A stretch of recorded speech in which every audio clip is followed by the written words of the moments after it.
Samuel did not have many privileges. His parents were embarrassed of him and made him work on the farm and chores through most of the day. According to them, he had little to no potential, as he was left-handed, mentally deficient, and socially unskilled. Surprisingly, he was strong and tall, unlike his parents. They did not send him to school, as it was not an obligation. The parents only seemed to laze and get drunk. His parents were stupid, but Samuel was very different. Samuel was now 13 and became an autistic savant as a result of falling off of a horse at 7 years old.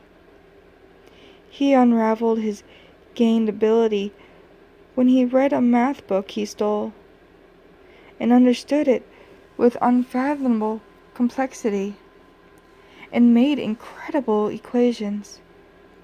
He realized this when he only needed to read the large book for 15 minutes. When his parents went to bed, Samuel decided to sneak out into the nearby school. Rarely he had done this, but had a strong desire to do it tonight. The travel was uncomfortable, by no means long. The path was very dark, and Samuel's face was pale. He started to crawl. His legs became very tired for no deductible reason. A shock of fatigue had filled his lower body. He arrived and immediately spectated the room. There were desks, books, a chalkboard, and a lonely high chair next to the chalkboard. It looked misplaced and clashed with the room immensely, yet Samuel took advantage of the convenience presented to him and lifted himself upon the chair. It was almost as if he was expected. He had his math book in hand and wrote with the other. Refreshing himself upon his own mathematical conundrums, he practiced solving equations on the board. Afterwards, he began making his own complex equations. Enjoyment filled his mind as he did so. As he looked back, all the desks were gone. The room, from black to pitch black and cold to freezing. He felt an extreme coldness inside himself for a fraction of a second and began compulsively writing on the board. While writing, he started to bleed from his entire body. His eyes turned to white, and skin turned to near black. He did not do mathematics, but instead wrote strange, indecipherable symbols. He wrote till the board was filled of bloodied symbols and felt a sharp pain run through his body.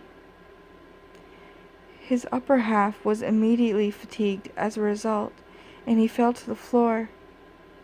He shook violently on the cold floor while blood profusely spilled from his entire body. His vision became black, and he witnessed a piercing silence shortly after. Samuel awoke, but it was more than a simple gain of consciousness. He felt revived, as if he was reborn. The blood remained in the school, but not upon his own person. He was spectacularly clean and half transparent. His skin had returned from black to pale white, but his eyes were still completely white. He was not scared of the realization that he had died, but rather embraces it. The time was near midnight, and Samuel traveled back to his parents' house. He collected wood, kindle, and sticks along the way. The travel back was comfortable this time, and he felt an incredible energy as he traveled.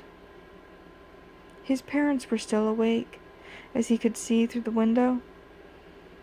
They were blatantly drunk and lazily read the recent newspapers in their side-by-side seats. Samuel hated his parents sober, but more when they were drinking. Samuel proceeded to situate the kindling and the wood behind the house and produced a fire. The powerful wind of the night carried the fire to the whole back of the house. His parents were sleeping and very intoxicated. There was no chance they would wake until the fire was closer. Samuel walked inside the house, and now the fire was very close to his parents. They awoke to nearby flames, and Samuel sadistically smiling and laughing at them. They screamed, and they were too fatigued and drunk to run. The parents held each other in fright, screaming at the present situation. Samuel watched as the fire circularly engulfed them, all as he brilliantly engineered to do. Samuel now stood inside the fire, watching as the parents realized their inevitable demise. The screaming was even more intense, and Samuel's laughter louder. Their bodies burnt and melted, and the screams ceased. Afterwards, the same piercing silence seemed to fill the room.